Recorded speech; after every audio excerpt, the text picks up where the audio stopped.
Hey my friends, this is Daniel Alley, and today I want to talk with you about 5 risks that you need to take in order to become wealthy. I believe that every single person who's become a millionaire and a billionaire have taken these 5 risks, including me. So let me share these tips with you because it can change your life. Take a lot of notes because here I come.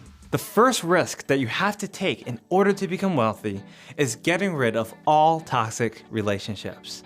Look, my friends, time is so limited and you don't have time to deal with any toxic people in your life. You have to realize that most people are just there to waste your time. And if you don't know how to get rid of these people, even if it's your family members or your closest friends, then it will stop you from achieving your highest success. Now, I know it might sound harsh. No one really wants to accept the reality that some of their family members or friends might stop them from achieving their highest goals. But my friends, that's exactly what I'm telling you today.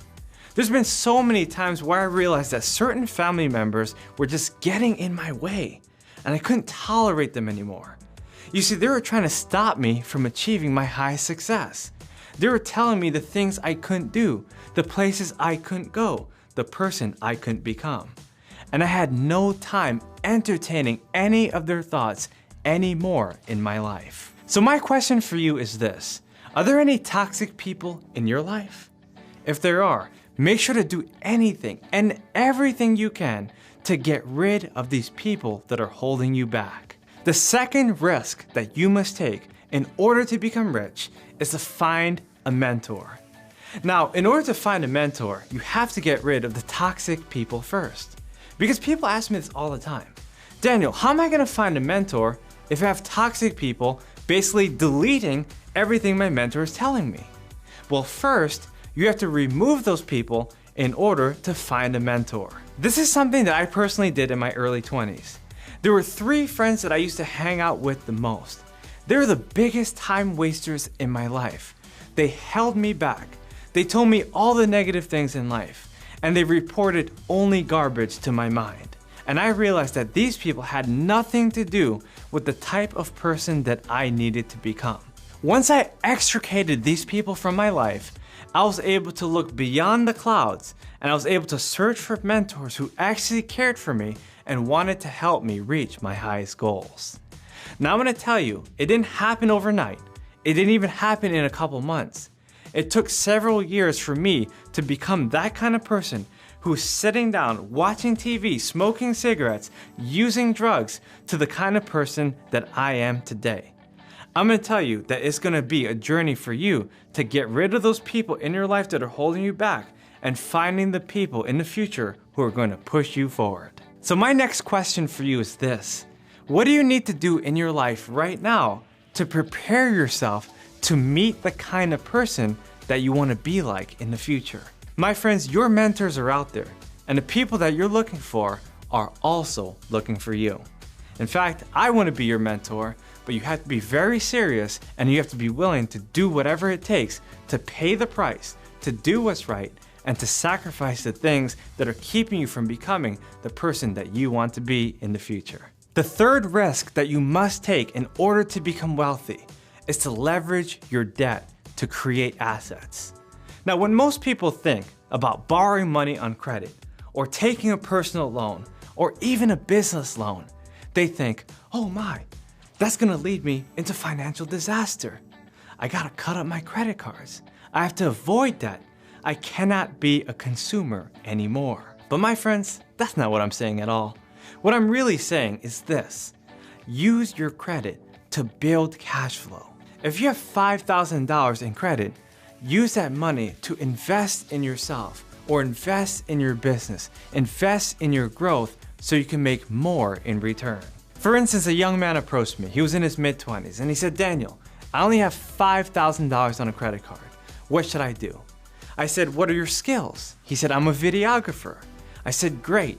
Use that $5,000 to do whatever it takes to find the courses you need, to buy the camera you want, and market yourself so you can find people that you need to serve. My friends, he decided to take my advice, and even though he put the $5,000 on credit, it changed his life. Are you willing to do whatever it takes to use the credit you have to create the assets that you want. There is no successful business person in this whole entire world that lives their whole entire life without using any credit. And that's a fact. Every businessman, every businesswoman uses credit so they can leverage themselves to build assets. That's how it always works. And that's how every single person and every single country becomes wealthy. The fourth major risk that you must take in order to become rich is either to marry or not to marry. Now, this is a big thing because a lot of people believe that if they get married, well, all their money is just gonna go to their spouse. Now, there's other people who think, hey, if I get married, my wife or my husband is actually going to help me perpetuate my wealth. Now, even though those are two completely different ways of thinking, you have to realize what decisions you need to make in order to position yourself for long-term success. Over the years, I've seen all different scenarios. I've seen people that made millions of dollars and not even get their spouse involved at all. Then I've seen other people who reach financial independence and they've incorporated their spouse into their plans. I've also seen people who decided to get married and all their big ambitions go down the drain. My friends, it's totally up to you. You have to decide whether or not you want to get married. You have to decide if a spouse is going to help you to reach your financial goal or if they're going to hold you back from becoming the person that you know you need to be. And the fifth risk that you must take in order to become rich is to invest your money. A lot of times that might even mean that you might have to start a business. Look, my friends, I'm going to tell you straight up that if you want to become wealthy, you need to invest at least 10% of the money that you wish to earn. In other words, if you want to make $1 million, you're going to need to invest at least $100,000 within the time frame in which you want to do it. Now, of course, if you don't have $100,000 to invest, it can be broken up over time. You can invest $100,000 over 5 years and expect yourself to earn $1 million within that time frame. But don't kill yourself over the numbers. Just focus on the journey, the process that it takes to become the kind of person that you need to be. So there you go, my friends. I just shared with you 5 major risks that you must take in order to become rich. If you like this video, make sure to subscribe to my channel and hit that notification button. I have so many other videos coming out and I want you to be a part of the journey. My friends, this is Daniel Alley. Follow me on Instagram and please leave a comment in the section below and let me know which one of these points have benefited you the most. Again, this is Daniel Alley. I look forward to seeing you on the next video. Take care.